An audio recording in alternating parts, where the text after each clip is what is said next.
अंदर आइए मेरे भाई। हमारा मकसद ये है, जो सुलेमान पे जो जुल्म अत्याचार हुआ, जो उसको मारा गया एक मुसलमान समाज का बोलकर, जिन्होंने मारा गया है वो ऐसी सोच रखने वालों के खिलाफ हमारा ये निदर्शन है। आप सभी से अनमन गुजारिश है कि यहाँ पर 2 मिनट आइए मेरे भाई, क्योंकि सुलेमान एक नौजवान बच्चा था जो पुलिस में भर्ती होने के वास्ते उस कैफे के ऊपर गया था। तो जो सोच गंदी रखते हैं उन्होंने उसे इतना मारा 12:30 बजे से 4:30 बजे के दरमियान तक, क्या आंख का एक एक शरीर कोई हिस्सा नहीं बचा हुआ था जहां पर उसको मारा नहीं गया था। उसके नाखून निकाला गया, उसको चड्डी में तक मारा गया। उसके घर पे जब पहुंचे, वो बच्चा जब भागते हुए पहुंचा उसके घर पे, तो बच्चे के माँ बाप को भी मारा गया। उसके एक 70 साल के दादा है, उन्हें भी मारा गया, उसके बहन को भी मारा गया, उसके वालिदा को भी मारा गया। और वहां का जो आमदार है उनका भतीजा भी इस केस में इन्वॉल्व है।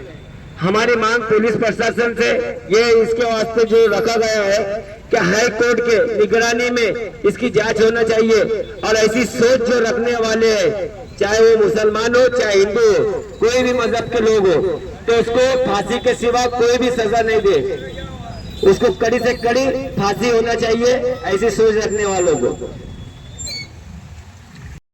उस माँ का बच्चा खोया, कल हमारी भी बारी है। मुझे ऐसे ही लगता है कि कल हमारी भी बारी है। तो इसके बारे में हमको सबको आवाज उठाना चाहिए। हो सकता नहीं 100% है, क्योंकि हम भी कहीं पर भी जाते हैं, और ऐसी गंदी सोच रखने वालों को तो फांसी होना चाहिए, ऐसी मेरी मांग है। मैं गुजारिश करूंगा हमारे अभय सर से कि 2 लफ्ज़ आप बोलिए। समय बड़ा कठिन है और पिछले 10-11 सालों से देश में ऐसी हुकूमत है जो हुकूमत मुसलमानों को, दलितों को, क्रिश्चियनों को, आदिवासियों को, कम्युनिस्टों को अपनी दुश्मन समझती है। जब कोई सरकार सत्ता में आती है तब वो कसम लेते हैं, संविधान की कसम लेते हैं कि मैं किसी से भेदभाव नहीं करूंगा, मैं किसी की साइड नहीं लूंगा, मैं सबको एक नजर से देखूंगा, मैं देश में अमन शांति और भाईचारा कायम करूंगा, मैं संविधान से काम करूंगा, ऐसी कसम लेते हैं। लेकिन उस कसम को अमल में नहीं ला रहे।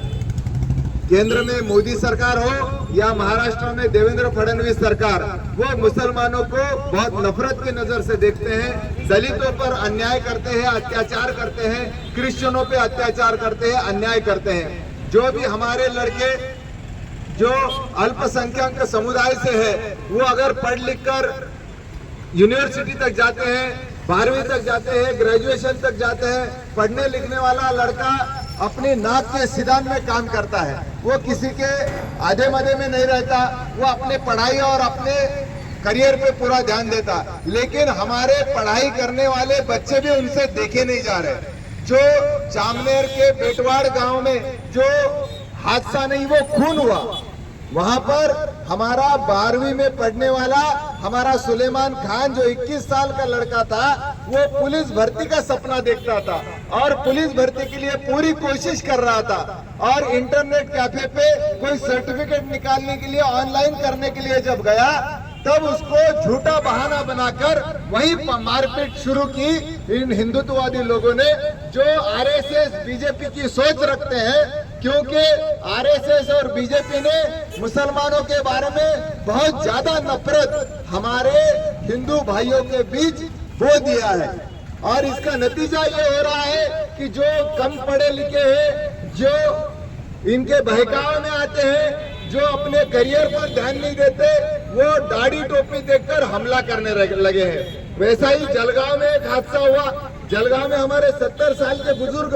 दाढ़ी टोपी देखकर उन पर हमला हुआ। ऐसी तरह से अखलाक पे हमला हुआ, जुनैद पर हमला हुआ। न जाने हमारी कितनी लंबी चौड़ी लिस्ट है पिछले 10-11 सालों में, जिसमें हमारे भाइयों को जिंदा मार दिया गया। ये कौन सी वहशत है, ये कौन सी इंसानियत है? कोई धर्म नहीं सिखाता कि किसी को बुरी नजर से देखे। ना किसी हिंदू ने मुसलमान का नुकसान किया, ना मुसलमान ने कभी हिंदू का नुकसान किया। लेकिन अगर किसी हिंदू को पूछा जाए कि एक मुसलमान का नाम बताइए जिसने आपका बहुत ज्यादा नुकसान किया, नहीं बता पाएगा मेरा भाई। लेकिन अगर उसको ये पूछा कि तेरे जिगरी दोस्तों के नाम बता, उसमें एक मुसलमान के नाम बता, तो 2-4 के नाम बता देगा। हम सब लोग स्कूल में साथ ही पढ़े, साथ ही बढ़े। जब इन बच्चों की उम्र में रहते तब कुछ समझ में नहीं आता। सबके सब दोस्त हैं, सभी के दोस्त हैं। हम ईद में जाते हैं, दिवाली में आते हैं, एक दूसरे के त्योहारों में जाते हैं। लेकिन इस बीजेपी और आरएसएस को भाईचारा पसंद नहीं आता, भाईचारा पसंद नहीं आता। और इसलिए ये चर्च पे हमले कर रहे हैं, चर्च पे भी हमले कर रहे हैं।